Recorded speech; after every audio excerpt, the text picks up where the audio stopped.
Мире Лазаров. 10% талент.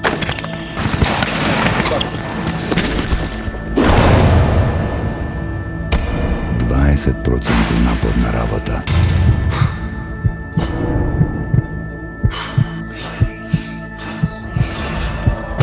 И 70% вода.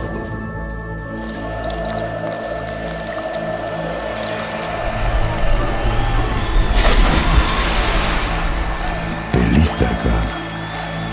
100% живот. На стартот на светското првенство 1999 година во Египет, Македонија ја совлада Судиска Арабија. 10 години подоцна, на мечот на отворањето во нашата група во Вараждин, бевме поразени од Тунис. Денес, многу потешко од предвиденото во павилјон Сан Пабло во Севиља, Македонија го доби Чиле со 30:28 полувреме 12:10. Од надпреварот, позитивните страни се единствено бодовите и ротацијата на сите ракометари кои што ги пријави во протоколот Звонко Шундовски. Нашата репрезентација почна добро, но веднаш потоа следуваше првата негативна амплитуда од 5:0. Браќата Фечман и одличниот Салинас го доведоа Чиле 2 пати до +3 во средината на првото полувреме. Меѓутоа следуваше наш позитивен момент во одбраната и серија на голови од контри. Така на полувреме стигнавме до +2. Најдобриот период на црвено-жолтите беше отворањето на второто полувреме. Се чинеше го имаме противникот. Лазаров влезе во ритам, на крајот со 8 гола беше прв стрелец во нашата репрезентација, Манастков постигнуваше серија на лесни голови, а и Митревски се разбрани на голот. Така имавме 19-13. Се чинеше дека мечот е готов, но пак дозволивме Чиле да се доближи и тури да дојде до -1 на 9 минути до крајот. Следуваше нов тајмаут на Шундовски, реакција на Велко Марковски и Миркуловски до финални 30-28. Ова треба да биде опомена пред надпреварот кој што следува утре против Катар, а против Катар веројатно нема да биде доволно денешното издание на македонската репрезентација. Па то долго го зборевме пред да тргнеме на светското првенство. Јас не се сомневам воопшто дека ние сме спремни за поголеми работи. Нема овој надпревар нема да ни го симне моралот. Ние продолжуваме во ист ритам, најважно е што победивме.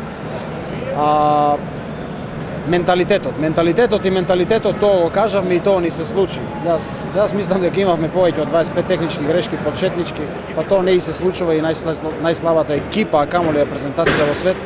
Стварно не знам што се случи. Јас верувам во моите колеги дека нема вечер лесно да заспијат. Ова беше, во наводници кажано, брука, меѓутоа најважно што победивме. Победите ги лечат раните и да преспиеме, да се освестиме, можеби и на време, да не мислиме дека сме добри. Ние сме добри само кога излеземе со 100%.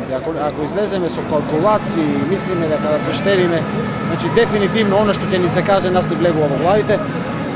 Али како што реков, најважно што победивме, 2 вода во джеп имаме и одиме напред. Утре не очекувам многу подобра репрезентација него Чиле, многу посериозна, со многу поголеми амбиции, како сега, така и за 2 години ќе бидат организатори на Мондијал и јас ќе кажам уште еднаш, верувам, имаме страшни поединци и страшен колектив и дека секој ќе се освести и ќе си ја направи работата како што треба да се изврши. Овие грешки што го направивме денес се катастрофални,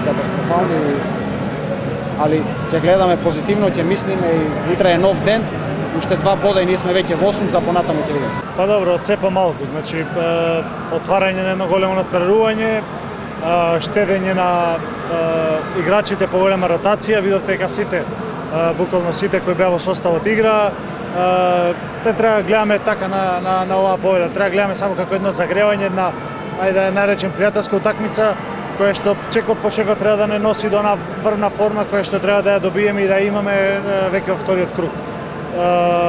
Можеби на утешниот надпревар ќе биде уште потешко, ќе треба да играме уште поангажирано и чекор по чекор да го бркаме тој врв на нашата форма.